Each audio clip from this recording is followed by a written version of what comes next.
আপনারা কি জানেন গীবত করলে কি হয়? গীবতের পরিণামটা কি? এই গীবত যে করতেছি আমরা নিজেও জানি না যে গীবত করলে কি হয়। আসুন আজকে গীবত বিষয় নিয়ে কিছু কথা বলবো। সব কথাগুলো মনোযোগ দিয়ে শুনবেন ইনশাআল্লাহ। গীবত করলে প্রথমত নিজের মরা ভাইয়ের গোশত খাওয়ার সমান। শুধু তাই না, আল্লাহ সাল্লাল্লাহু আলাইহি সাল্লাম বলেন, আল গিবাদু আসাদুল জিনা। গীবতটা হলো জিনা সমতুল্য। জিনার চাইতেও বড় ভয়ঙ্কর হলো গীবত। একটা মানুষ, অবিবাহিত মহিলা এবং অবিবাহিত পুরুষ যদি জিনা করে, তাহলে ইসলামের শাস্তি তাদেরকে 100টা বেতের আঘাত করো। আর যদি বিবাহিত পুরুষ এবং বিবাহিত মহিলা যদি জিনা করতে গিয়ে যদি ধরা পড়ে, তাহলে ইসলাম তাদেরকে বলে তাদেরকে চতুর্দিকে মানুষ উপবিষ্ট হয়ে তাদের মধ্যে রেখে সকলে পাথরের বৃষ্টি ফেলে তাদেরকে মেরে ফেলতে।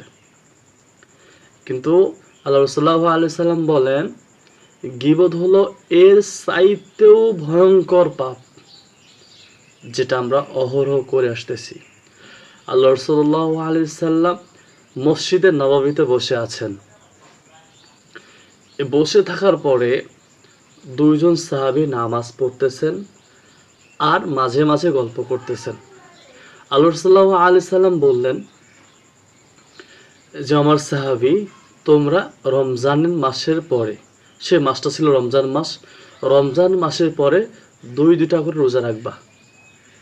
সাহাবীরা বলেন, হুজুর, আমরা তো রোজা ভাঙ্গার কোনো কাজ করি নাই, রোজা কেন রাখবো আমরা? আল্লাহ সাল্লাল্লাহু আলাইহি সাল্লাম বলছে, তোমরা গীবত করেছো, তোমরা মরা ভাইয়ের গোস্ত খাওয়ার কিংবা যে লোকের গীবত করে সেই লোকের তাজা গোস্ত খেয়েছো। ওরা বলছে, হুজুর, এটা কেমনি, কি সম্ভব? বলছে, যদি বিশ্বাস যদি না হয়, তাহলে যে দাঁত যে আমরা খিলান করি, এই খিল নিয়ে আসো। ওদেরকে খিল এনে দেওয়া হলো, তারা খিল সংগ্রহ করলো। সংগ্রহ করার পরে তাদেরকে বলা, তোমার দাঁতে খিলান করো। তো যখন তারা দাঁতে খিলান করতে গেল, তখন বাস্তবে দেখলো যে তাদের দাঁতের মধ্যে তাজা গোস্ত বের হচ্ছে। আল্লাহ সাল্লাল্লাহু আলাইহি সাল্লাম, সেই যুগটা ছিল প্র্যাকটিক্যালের যুগ, যেখানে গীবত করলে মানুষকে দেখতে পায়, তো আল্লাহ সরাসরি দেখিয়ে দিয়েছে।